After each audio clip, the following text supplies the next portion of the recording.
নমস্কার, আমি অনিতা। অনুষ্কা অনিতা চ্যানেলে সবাইকে জানাই স্বাগত।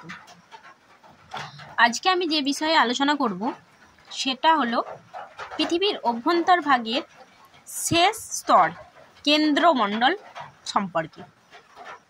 চলো তাহলে শুরু করা যাক। এখন কেন্দ্রমণ্ডল কোথায় থাকে? ভূত্বক ও গুরুমণ্ডলের পরবর্তী স্তর হলো কেন্দ্রমণ্ডল। তাহলে ভূত্বক আর গুরুমণ্ডলের পরের স্তরটির নামই হলো কেন্দ্রমণ্ডল। এখন এই স্তরটির গভীরতা কত? এই স্তরটির গভীরতা হলো প্রায় ৩৫০০ কিমি। আর এখানে অত্যন্ত ভারী নিকেল ও লোহা থাকে বলে এই স্তরটাকে নিফে বলে। কি কি থাকে? নিকেল আর লোহা থাকে বলে এই স্তরটাকে নিফেও বলা হয়। এখন এই স্তরের গড় তাপমাত্রা কত? এই স্তরের গড় তাপমাত্রা হলো ৫০০০ ডিগ্রি সেলসিয়াস।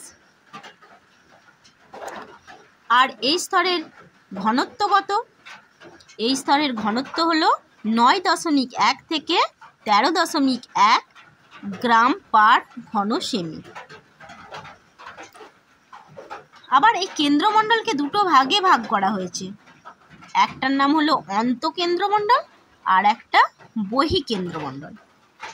আর এই অন্তঃকেন্দ্রমণ্ডল কোথায় থাকে? অন্তঃকেন্দ্রমণ্ডলটা পৃথিবীর কেন্দ্রের চারিদিকে রয়েছে। আর এই অন্তঃকেন্দ্রমণ্ডলের গভীরতা কত? অন্তঃকেন্দ্রমণ্ডলের গভীরতা হলো ২৯০০ কিমি থেকে ৫১০০ কিমি। এই অন্তঃকেন্দ্রমণ্ডলের গভীরতা হলো ২৯০০ কিমি থেকে ৫১০০ কিমি। আর এখানে ঘনত্ব সবচেয়ে বেশি। শুধু ঘনত্বই নয়, চাপ তাপও এখানে সবচেয়ে বেশি। আর বহিঃকেন্দ্রমণ্ডল কোথায় থাকে? অন্তঃকেন্দ্রমণ্ডলের চারিদিকে রয়েছে বহিঃকেন্দ্রমণ্ডল। আর এখানে কিন্তু চাপ তাপ আর ঘনত্ব অন্তঃকেন্দ্রমণ্ডলের তুলনায় কম।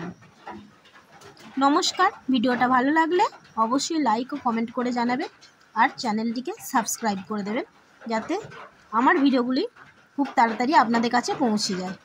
নমস্কার।